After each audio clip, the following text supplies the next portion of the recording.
जन संदेश। मैं शामिल हुसैन आपको दिखाता हूं आपकी शहरों की खबर और अन्य जनपदों की खबरें।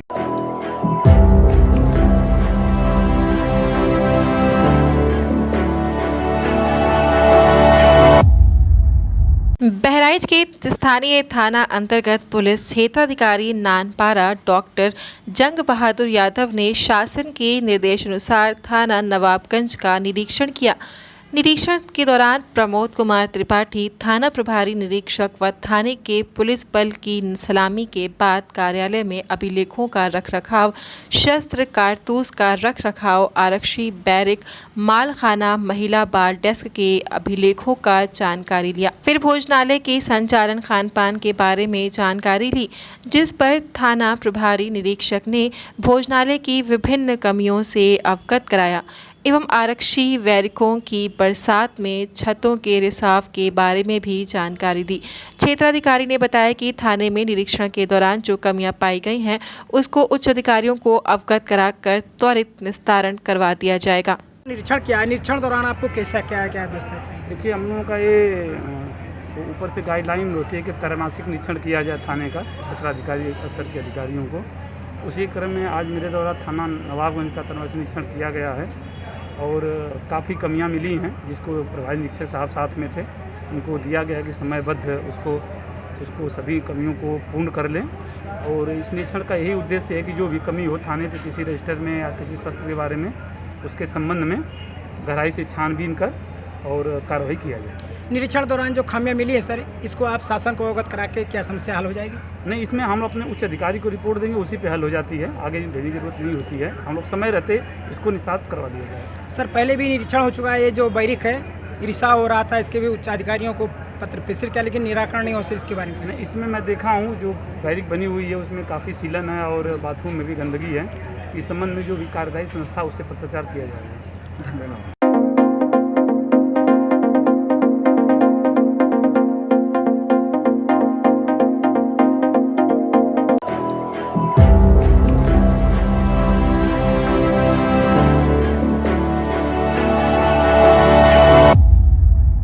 बहराइच की पूर्व सांसद सावित्री बाई फुले बहराइच के थाना जरवल क्षेत्र के करण ईडीह गांव में वर्तमान एससी प्रधान की हत्या के मामले में कार्यवाही न होने के कारण नाराज परिजनों के साथ आज वो कलेक्ट्रेट परिसर के बाहर धरना स्थल पर अनिश्चितकालीन धरने देने के लिए बैठ गई हैं।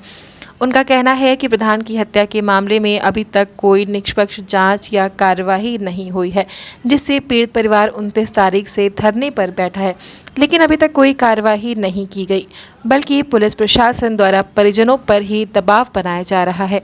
उनका कहना है कि क्या हत्यारों को कहीं ना कहीं भारतीय जनता पार्टी का संरक्षण प्राप्त है। साथ ही उन्होंने कहा कि जब से भारतीय जनता पार्टी व आरएसएस की सरकार आई है, तब से लगातार दलितों का शोषण हो रहा है, वो दर बदर भटक रहे हैं। उनका कहना है कि तत्काल हत्यारों की गिरफ्तारी की जाए, नहीं तो ये धरना अनिश्चितकालीन के लिए जारी रहेगा। आपको बता दें कि बहराइच में शहीद पार्क में बसपा के कार्यकर्ताओं ने थाना जरवल अंतर्गत करण ईडीह निवासी दलित प्रधान की 17 जून को गोली मारकर हत्या कर दी थी, जिस पर अभी तक हत्या का खुलासा पुलिस नहीं कर पाई है। उसको लेकर कल भाजपा की पूर्व सांसद सावित्री बाई फुले ने धरना प्रदर्शन किया था और आज बसपा के कार्यकर्ताओं ने उसी धरने में शामिल होकर हत्या के खुलासे को जल्द से जल्द करने व आरोपियों को गिरफ्तार करने की मांग कर रहे हैं। जैसा कि आप सभी लोग जानते हैं कि बीजेपी आरएसएस की सरकार जब से केंद्र और प्रदेश में बनी है, तब से पूरे देश में हत्या, बलात्कार, बड़ी घटनाएं, जघन्य घटनाएं हमारे अनुसूचित जाति के ऊपर हो रहे हैं, जिसका जीता जागता प्रमाण बहराइच के करनिया ग्राम पंचायत के वर्तमान प्रधान जी की गोली मार करके हत्या कर दी गई और हत्या करने वाले लोगों के खिलाफ आज तक उनकी गिरफ्तारी नहीं की गई और उल्टा ही पुलिस प्रशासन द्वारा पीड़ित परिवार के लोगों को धमकाया जा रहा है, डराया जा रहा है और जिन लोगों ने हत्या किया है उनकी गिरफ्तारी अब तक नहीं की गई है। ये बहराइच की कोई एक ही घटना नहीं है। बहराइच के ही प्रयागपुर में ग्राम प्रधान के चुनाव में सामान्य सीट पर चुनाव लड़ने से धर्मेंद्र चौधरी की हत्या कर दी गई, उसमें भी अभी निष्पक्ष जांच नहीं कराया गया। बखरपुर में 2 लड़कियों के साथ में रेप हुआ है, अभी तक उनके खिलाफ कोई कार्रवाई नहीं की गई है। साथियों, ये जघन्य अपराध हो रहे हैं और जनपद बहराइच में जिन लोगों ने अपराध किया है उनका संरक्षण कहीं न कहीं भाजपा की सरकार में बैठे हुए लोग कर रहे हैं, जिसके कारण दबाव में आकर के पुलिस प्रशासन उनकी हत्यारों की गिरफ्तारी नहीं की जा रही है, उनकी जांच निष्पक्ष नहीं हो रही है, जिसको लेकर के आज बहराइच के एसपी कार्यालय के बगल में हम लोग धरने पे बैठे हुए हैं। हमारी मांगे पूरी हो, चाहे जो मजबूरी हो। ये दलित समाज के साथ, अनुसूचित जाति के महिलाओं के साथ जो जघन्य अपराध हो रहे हैं, इसका जीता जागता प्रमाण आपको देखने को मिल रहा है। साथियों, आज 29 तारीख से ये परिवार, पीड़ित परिवार, प्रधान का परिवार धरने पे बैठा हुआ है और यहाँ आकर के भी उन परिवार के लोगों के जो मांगे हैं उस मांगों को पूरी न करके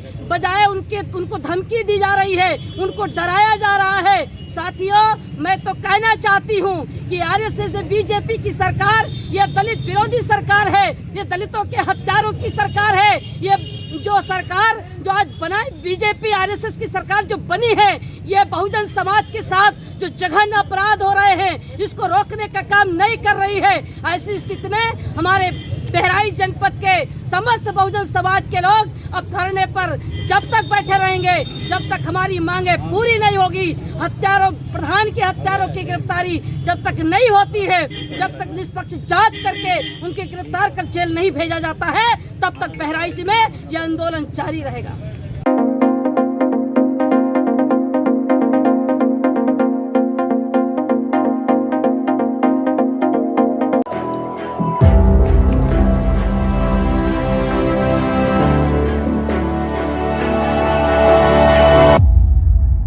राष्ट्रीय अध्यक्ष सपा एवं पूर्व मुख्यमंत्री अखिलेश यादव के निर्देश पर समाजवादी आंदोलन के वरिष्ठ नेता रहे छोटे लोहिया स्वर्गीय चनेश्वर मिश्र की जयंती के अवसर पर भाजपा सरकार की जन विरोधी नीतियों के विरोध में साइकिल यात्रा निकाली गई।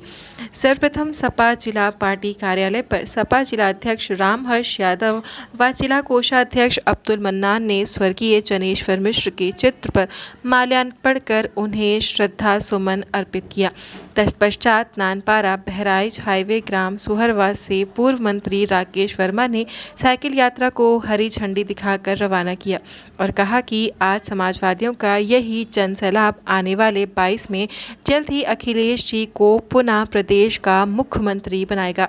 इस साइकिल यात्रा में युवा सपा नेता अब्दुल जीशान अल्ताफ, अबू अफसर युवजन सभा जिलाध्यक्ष अफसार शानू, लोहिया वाहिनी जिलाध्यक्ष नंदेश्वर यादव, छात्र सब जिलाध्यक्ष शैलेश शैलू, वीरेंद्र वाल्मीकि, साजिद खान आदि लोग रहे। फिर वहां से साइकिल यात्रा जिला अध्यक्छ रामहर्ष यादव व जिला कोषाध्यक्ष अब्दुल मन्नान के नेतृत्व में आगे के लिए रवाना हुई। साइकिल यात्रा जिंगघाट, चांदपुरा, अमीरमाह, घंटाघर, पीपल चौराहा, कचेरी होते हुए 10 किलोमीटर की इस यात्रा को तहसील मुख्यालय बहराइच पर समाप्त किया गया, जहां पर सपा जिलाध्यक्ष ने सभी वरिष्ठ नेताओं, पदाधिकारियों, महिला नेताओं, कार्यकर्ताओं, प्रकोष्ठों व फ्रंटल संगठन के अध्यक्षों का हृदय की गहराई से आभार व्यक्त किया और कहा कि आज आप सब ने जिस हिम्मत, जज्बे और संघर्ष से साइकिल चलाकर समाजवादी पार्टी की योजनाओं व अखिलेश जी की नीतियों को जन जन तक पहुंचाने का जो कार्य किया है, उससे ये साबित हो गया है कि आपके संघर्ष के बल पर इस अहंकारी भाजपा सरकार को हम 22 में उखाड़ फेंकेंगे और जनप्रिय नेता अखिलेश यादव जी को उत्तर प्रदेश का मुख्यमंत्री बनाएंगे। समाजवादी पार्टी के मीडिया प्रभारी अर्जुन गुप्ता ने बताया कि सपा प्रमुख अखिलेश यादव जी के आह्वान पर जनपद की सभी तहसीलों में समाजवादियों ने सफल साइकिल यात्रा का आयोजन किया है, जिसमें पार्टी कार्यकर्ताओं को किसानों व नौजवानों का भरपूर सहयोग मिला। नानपारा में पूर्व विधायक दिलीप वर्मा, महसी में पूर्व विधायक के ओझा, देवेश चंद्र मिश्रा, राजेश तिवारी, सुंदरलाल वाजपेयी ने स्वर्गीय चनेश्वर मिश्र जी की जयंती पर साइकिल यात्रा निकालकर भाजपा सरकार को उखाड़ फेंकने का जन संदेश दिया। कैसरगंज में जरवल रोड तिराहे पर युवा नेता अवधेश वर्मा के साथ आए हुए साइकिल सवार सिपाहियों को पूर्व मंत्री राकेश वर्मा ने हरी झंडी दिखाकर रवाना किया। कैसरगंज में पूर्व विधायक राम तेज यादव, प्रदीप कुलदीप यादव ने साइकिल यात्रा निकाली। साइकिल यात्रा का मुख्य उद्देश्य मोहम्मद आजम को फर्जी मुकदमों में फंसाकर जेल में रखने, अपराध और भ्रष्टाचार चरम पर है। बेलगाम महंगाई, किसानों पर लगाए गए 3 काले कृषि कानून की मार, महिला उत्पीड़न, आरक्षण पर संघीय प्रहार के खिलाफ जन रोष दर्ज करना है।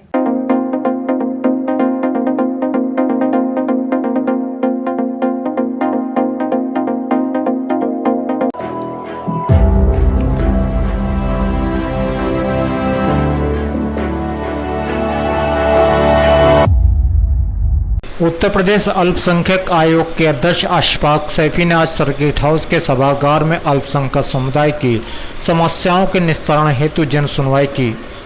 अध्यक्ष ने अल्पसंख्यक समाज के लिए केंद्र व राज्य सरकार की जन कल्याणकारी योजनाओं से अवगत कराते हुए कि वर्तमान सरकार ईमान, इकबाल और इंसाफ की सरकार है। समाज के सभी लोगों को न्याय मिले, तुष्टिकरण किसी भी का भी न हो, यह सरकार की सोच है। उन्होंने अल्पसंख्यक समुदाय के लोगों को शिक्षित करने हेतु कहा कि जागरूक करते हुए कहा कि आधी रोटी खाएंगे, बच्चों को पढ़ाएंगे। अशिक्षा और गरीबी क्या होती है मैंने नज़दीक से देखी, क्योंकि मैं एक मजदूर गरीब परिवार से संबंध रखता हूं, लेकिन मुझे खुशी तब होगी जब हमारे अल्पसंख्यक समाज के सभी बच्चे स्कूल जाएंगे। उन्होंने जनपद के प्रशासनिक अधिकारियों के साथ केंद्र व प्रदेश सरकार द्वारा अल्पसंख्यक समुदाय के कल्याण हेतु संचालित विभिन्न योजनाओं की जानकारी को लेकर समीक्षा बैठक की तथा सक्षम अधिकारियों को आदेशित भी किया कि अल्पसंख्यक समुदाय के कल्याण हेतु संचालित योजनाओं का प्रचार प्रसार करते हुए समाज के अंतिम पायदान तक बैठे व्यक्ति तक योजनाओं का लाभ पहुँचाया जाए। इस अवसर पर अपर आयुक्त श्री राजाराम, अपर जिलाधिकारी श्री बसंत अग्रवाल, अपर नगर आयुक्त श्री भानु प्रताप सिंह, जिला अल्पसंख्यक कल्याण अधिकारी सहित संबंधित विभागों के अधिकारीगण उपस्थित रहे।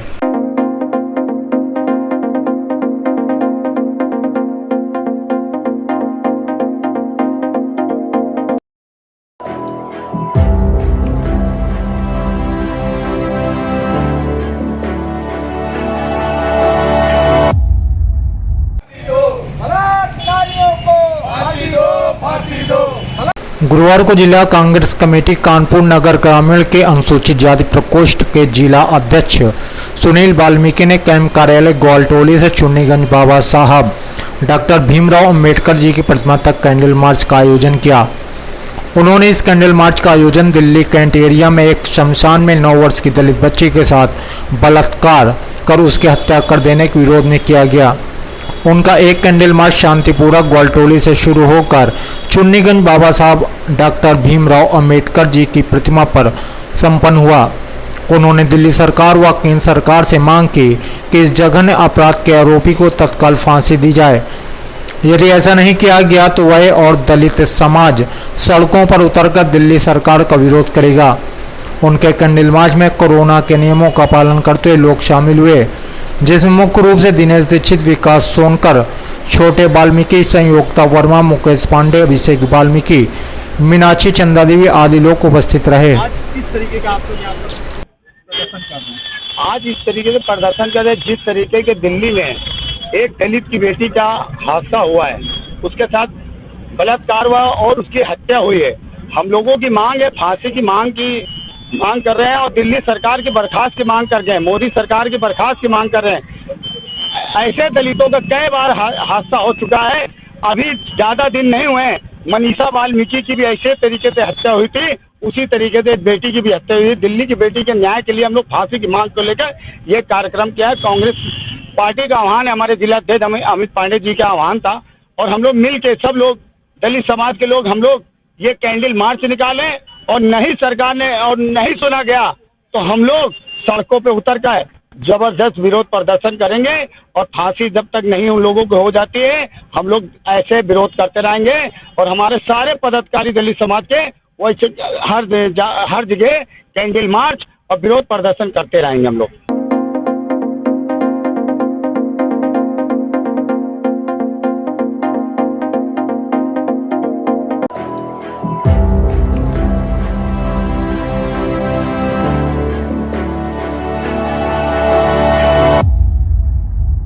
लखीमपुर खीरी में बासपा की तरफ से विचार संगोष्ठी का आयोजन किया गया, जिसमें बासपा के राष्ट्रीय महासचिव सतीश चंद्र मिश्र पहुंचे। जहां पर बसपा कार्यकर्ताओं द्वारा उनका जोरदार स्वागत किया गया। बसपा राष्ट्रीय महासचिव सतीश चंद्र मिश्रा गोष्ठी को संबोधित करते हुए मौजूदा उत्तर प्रदेश सरकार पर जमकर निशाना साधा। सतीश चंद्र मिश्रा ने कहा कि सन 2017 से लेकर 2021 तक दलित व ब्राह्मण समाज के लोगों की बेइज्जती की गई। ब्राह्मण समाज 2022 में बीजेपी को सत्ता से हटाकर अपमान का बदला लेगी। सतीश चंद्र मिश्रा ने महिलाओं की सुरक्षा पर सवाल उठाते हुए कहा कि उत्तर प्रदेश सरकार महिला सुरक्षा के दावे तो करती है, लेकिन उनकी सुरक्षा करने में नाकाम है। उत्तर प्रदेश में हर घंटे में एक महिला के साथ रेप की घटना को अंजाम दिया जाता है। उत्तर प्रदेश में सबसे ज्यादा बलात्कार, सबसे ज्यादा हत्या और सबसे ज्यादा भ्रष्टाचार होता है। किसानों के मुद्दे पर भी बसपा राष्ट्रीय महासचिव सतीश चंद्र मिश्रा ने कहा कि सरकार जो 3 काले कानून लाई है वो किसानों की हत्या के बराबर हैं। प्रदेश सरकार किसान विरोधी सरकार है। 2022 में इसका करारा जवाब दिया जाएगा। गठबंधन के मामले में सतीश चंद्र मिश्रा ने कहा कि बहुजन समाज पार्टी सर्व समाज के साथ मिलकर और उन्हीं के गठबंधन करके चुनाव लड़ रहे हैं। बहुजन समाज पार्टी किसी भी पार्टी से मिलकर चुनाव नहीं लड़ेगी, समाज के साथ गठबंधन करके चुनाव लड़ेगी और 2022 में अपनी जीत का परचम लहराएगी। साथ खड़ा हो रहा है। जितनी हमने उम्मीद थी, जिस तरीके से तेजी से जुड़ेगा, उससे बहुत ज़्यादा आगे तेजी से जुड़ रहा है। और अभी एक जने प्रश्न कर रहे थे कि क्या आप लोग किसी के साथ मिल के चुनाव लड़ेंगे। हम लोग बहुजन समाज पार्टी सर्व समाज के साथ मिल करके और उन्हीं के साथ गठबंधन करके चुनाव लड़ रहे हैं। हम लोग किसी भी पार्टी के साथ में मिल करके चुनाव नहीं लड़ेंगे उत्तर प्रदेश का, अकेले लड़ेंगे। हाँ, गठबंधन करेंगे तो समाज के साथ करेंगे।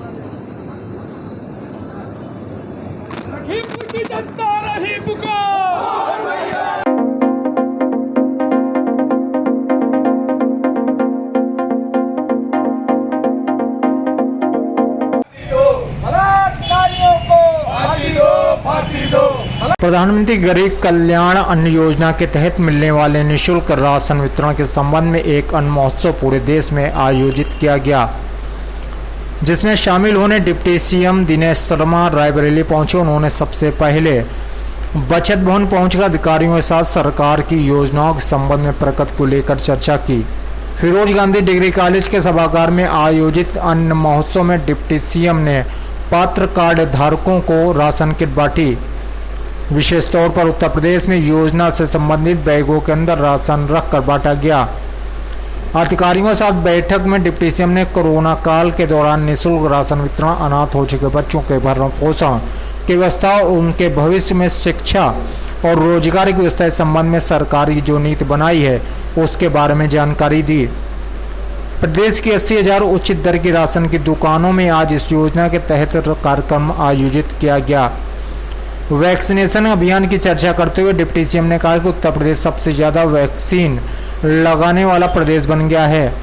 अभी तक 28 लाख नागरिकों को वैक्सीन लगाई जा चुकी है। कोरोना संक्रमण के दौरान ऑक्सीजन की कमी को पूरा किया जा सके, भविष्य में ऐसी कमी दोबारा ना हो सके, इसलिए प्रदेश में 552 ऑक्सीजन प्लांट स्वीकृत किए, जिसमें 275 प्लांट बन चुके हैं। रायबरेली की चर्चा करते हुए डिप्टी सीएम ने कहा कि 55 ऑक्सीजन बेड रायबरेली में थे, जो आज 500 बेड हैं। डॉक्टर दिनेश शर्मा फिरोज गांधी सभागार पहुंचे। उन्होंने पात्र गृहस्थी और अंत्योदय कार्ड धारकों को अन्न महोत्सव के तहत प्रधानमंत्री मोदी की महत्वाकांक्षी योजना प्रधानमंत्री गरीब कल्याण अन्न योजना के तहत थैलों में राशन वितरित किया। आपका क्या मिला है आज आपको? कहाँ से आई हैं? राशन में क्या क्या मिला है? राशन में चावल कितना मिला है? 15 9 किलो गेहूँ, 6 किलो चावल। ये आपके आधार कार्ड मिला कि इसे मिला है? आपके राशन कार्ड ऐसे मिला कि राशन कार्ड मिला है? कितना यूनिट है आपका? 3। शेष दिन है कि पूरे भारतवर्ष में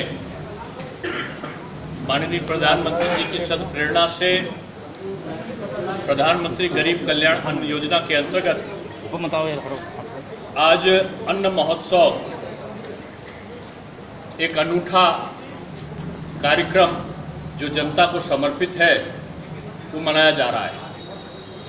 कोरोना जैसी महामारी में जब पूरी दुनिया ठहर सी गई थी, उस समय किसी व्यक्ति को भूखे पेट ना सोना पड़े, इसके लिए एक संवेदनशील प्रधानमंत्री के रूप में माननीय श्री नरेंद्र मोदी जी ने यह योजना चलाई थी कि सरकार जरूरतमंद लोगों के साथ में खड़ी है। ये सरकार ने सिद्ध किया और अंत्योदय एवं पात्र गृहस्थी के अंतर्गत जो राशन कार्ड धारक थे उनको प्रति यूनिट 3 किलो गेहूं और 2 किलो चावल निःशुल्क उपलब्ध कराया जा रहा है। आज ये पूरे देश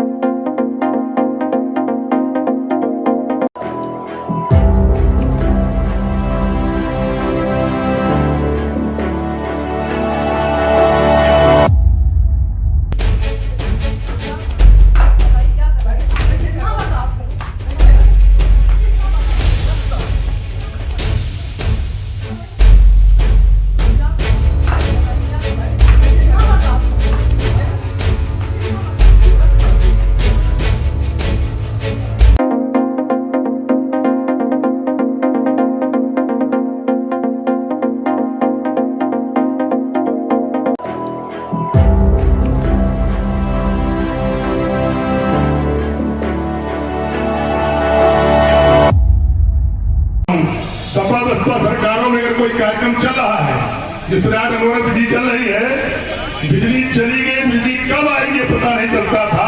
आज योगी सरकार ये उपलब्धि है, बिजली कब जाएगी लोग बता नहीं सकते, ये उपलब्धि है। लगातार बिजली, निर्बाध बिजली। वीरेंद्र कुमार तिवारी सभापति लैकपैड ने अपने बयान में कहा कि सपा बसपा की सरकार में कार्यक्रम चल रहा है, बिजली चली गई, बिजली कब आएगी पता नहीं चलता था। आज योगी सरकार की उपलब्धि है कि लोग कहते हैं कि बिजली कब आएगी। जिस पर उनसे सवाल पूछा गया कि गंगा घाट की जनता पूछती है कि बिजली कब आएगी, तो वीरेंद्र कुमार तिवारी सभापति मीडिया के सवालों से आरएस जवाब देने लगे और किनारा काट लिया। आइए हम आपको यह भी बयान सुनाते हैं। बिजली की समस्या को लेकर सवाल करने पर जवाब देने से बचे। अब मंत्री जी आपने कहा कि लोग कहते हैं कि लाइट कब जाएगी, ठीक है।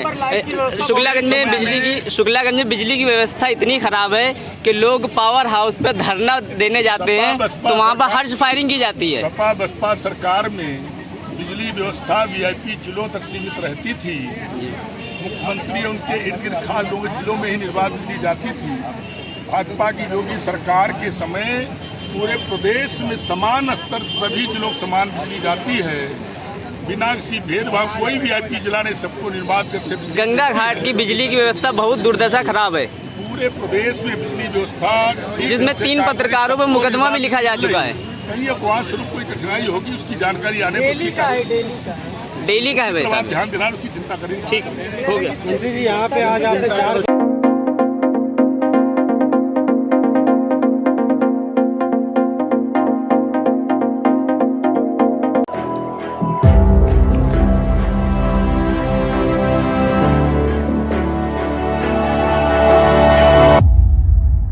खबर उन्नाव गंगा घाट से, जहां पर गंगा घाट क्षेत्र के विभिन्न विकास परियोजनाओं का शिलान्यास व पशु चिकित्सालय का उद्घाटन मुख्य अतिथि के रूप में पहुंचे वीरेंद्र कुमार तिवारी सभापति लैकपैड उत्तर प्रदेश व साक्षी महाराज सांसद उन्नाव व पंकज गुप्ता गंगा घाट नगर पालिका चेयरमैन रंजना गुप्ता भी मंच पर मौजूद रहे। खास बात तो यह रही कि कोविड नियमों को ताक पर रखकर कार्यक्रम किया गया। सैकड़ों की तादाद से भी ऊपर लोग उपस्थित रहे। सोशल डिस्टेंसिंग की धज्जियां उड़ती नहीं।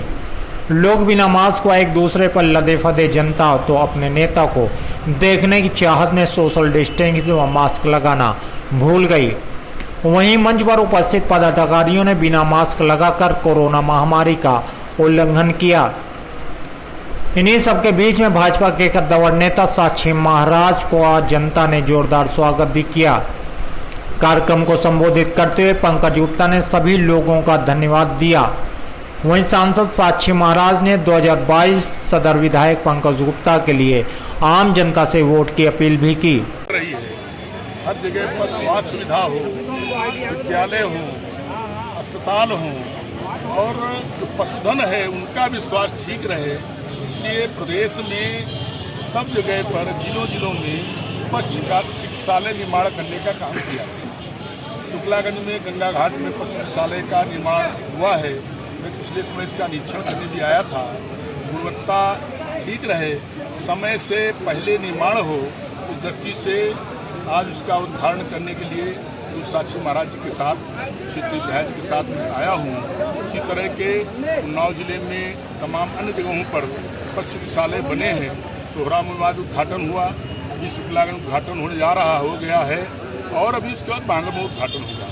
सरकार सबको समुचित सुविधाएं देने का काम कर रही है। हर प्रकार के विकास के कार्य जो पिछली सरकारों में केवल अपने परिवार का विकास करते थे, अपनों का विकास करते थे, बिना किसी भेदभाव के हर एक प्रकार का योगी सरकार विकास कर रही, उसी दृष्टि से मुझे यहाँ आने का अवसर पाया।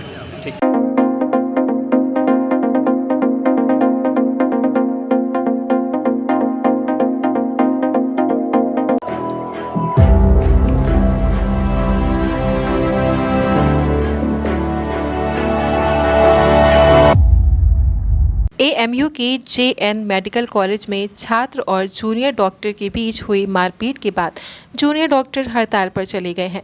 जूनियर डॉक्टर के हड़ताल पर जाने के बाद कई गंभीर मरीजों को बिना इलाज के ही लौटना पड़ रहा है। डॉक्टर्स की मांग है कि जिस छात्र ने डॉक्टरों के साथ दुर्व्यवहार किया वो पहले माफ़ी मांगे, इसके साथ ही एएमयू प्रशासन उन्हें सस्पेंड कर दे, उसी के बाद हड़ताल ख़त्म होगी। एएमयू के मेडिकल कॉलेज के जूनियर डॉक्टरों की हड़ताल से गरीब मरीजों का बुरा हाल है। गंभीर बीमारी के मरीजों को बिना इलाज के लौटना पड़ रहा है। दूर दराज से आने वाले मरीज और उनके तीमारदार ट्रॉमा सेंटर के बाहर बैठे हुए हैं और हड़ताल ख़त्म होने का इंतज़ार कर रहे हैं। हाथरस से 108 नंबर एम्बुलेंस के झगड़े के कारण घायल हुए मरीज को लेकर आए वसीम ने बताया कि झगड़े के कारण हमारा मरीज़ घायल हो गया और उसे हाथरस के अलीगढ़ मेडिकल कॉलेज रेफ़र किया गया है। उसको लेकर सरकारी एम्बुलेंस से मेडिकल कॉलेज आए तो पता चला कि यहाँ पर हड़ताल है।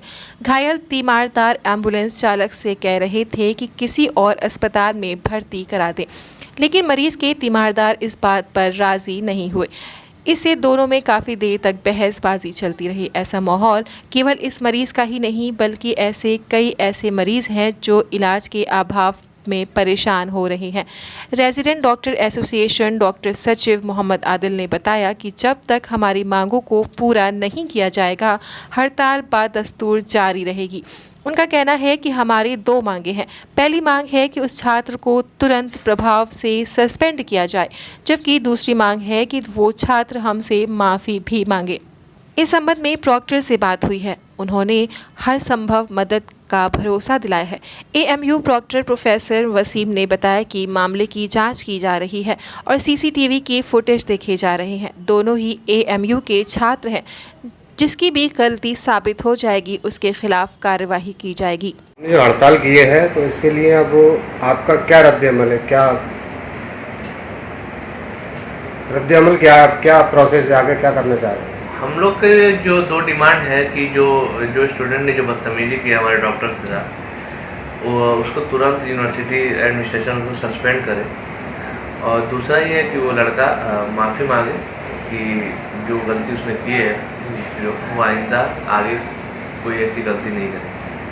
ये दो डिमांड अगर हमारी पूरी हो जाती है तो हम स्ट्राइक अपनी कॉल ऑफ कर दें।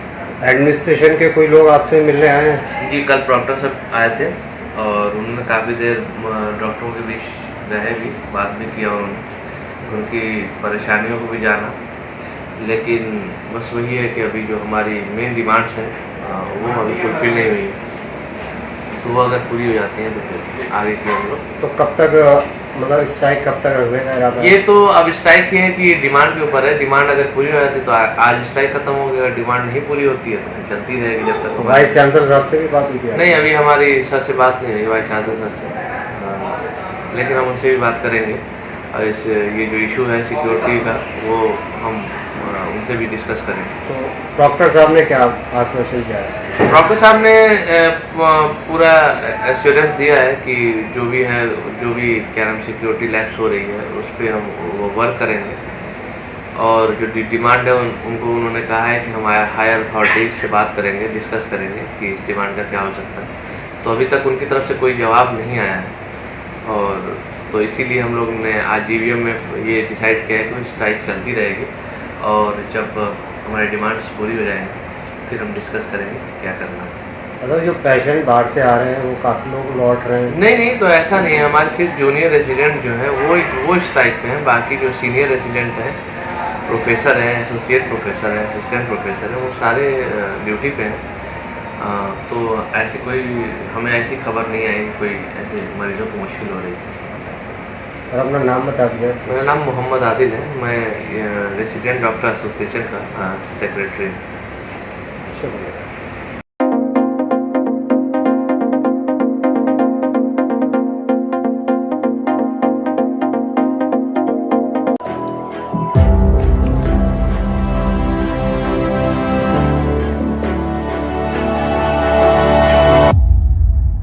बहराइच जिले के विकास खंड जरवल अंतर्गत ग्राम पंचायत सूसी गांव के डोढ़े कोटेदार अपनी दबंगई और तानाशाही के बलबूते पर गांव के करीब ग्रामीणों से अंगूठा लगवा लेने के बाद राशन डकार जाते हैं।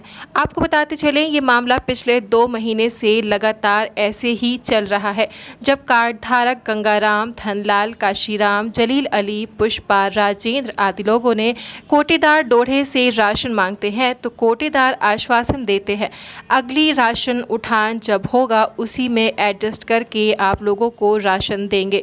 2 महीने से कोटेदार डोढ़े गरीब ग्रामीण के राशन पर बंदरबाट करते नजर आ रहे हैं। एक तरफ प्रधानमंत्री नरेंद्र मोदी एवं मुख्यमंत्री योगी आदित्यनाथ अन्न महोत्सव के तहत संकल्प लिया कि किसी गरीब को भूखा नहीं सोने दिया जाएगा। कोरोना जैसी वैश्विक महामारी में गरीब परिवारों को फ्री राशन उपलब्ध कराया जाए, लेकिन सवाल ये उठ रहा है कि कोटे के संबंधित देखरेख के लिए सप्लाई डिस्पैचर व नोडल अधिकारी की ड्यूटी लगाई जाती है। सवाल ये भी है कि सप्लाई इंस्पेक्टर संतोष कुमार श्रीवास्तव प्रधानमंत्री नरेंद्र मोदी एवं मुख्यमंत्री आदित्यनाथ के आदेशों को दरकिनार करते हुए ऐसे कोटेदारों पर क्यों मेहरबान है। इस मामले को जिला पूर्ति अधिकारी आनंद प्रताप सिंह को अवगत करवाने पर जिला पूर्ति अधिकारी आनंद प्रताप सिंह ने आश्वासन दिया कि इस मामले को तुरंत संज्ञान में लेते हुए जांच करवाकर उचित कार्यवाही की जाएगी। नाम है भाई आपका? किस ग्राम पंचायत के आप कोटेदार हैं? सूसी ग्राम पंचायत, विकास खंड जनपद बहराइच। आपके कार्ड धारकों ने आपके ऊपर आरोप लगाया है कि 2 महीने से आप राशन नहीं दे रहे हैं, जबकि आप फिंगर लगवा ले रहे हैं, अंगूठा लगवाकर, उसके बावजूद भी नहीं दे रहे हैं राशन। क्या है पूरा मामला? सर एक ही गांव बक्सा है जो कि फिंगर लगवा लिए हैं, नहीं दिए हैं। उनमें से कुछ लोगों को हमने दे भी दिया है। आप ही के ग्राम सभा के ग्रामीण आपके ऊपर आरोप लगा रहे हैं कि पिछले 2 महीने से अंगूठा लगा लेने के बावजूद भी राशन नहीं मिल पा रहा है। आखिर क्या मामला है? जिन लोग नहीं पहने से अभी लोग आरोप लगा रहे हैं, वे लोगों को डबल देते हैं। डबल देने के लिए आप कह रहे हैं? दोबारा डबल दे देते। अभी आपके पास जो उठाया गया था, मतलब उठाया गया था, उठान हुआ था राशन का, कैसे कम हो गया अचानक?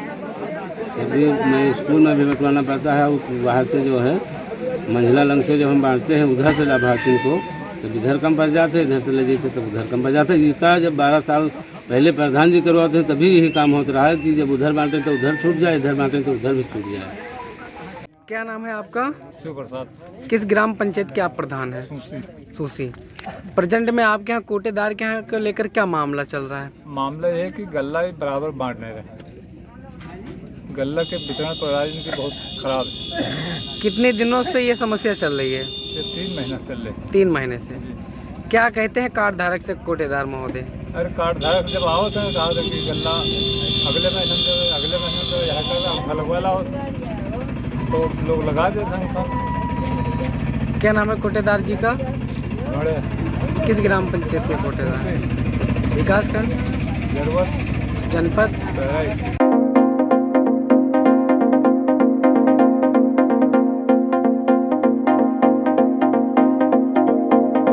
आज के लिए इतना ही, कल फिर मिलेंगे नए खबरों के साथ।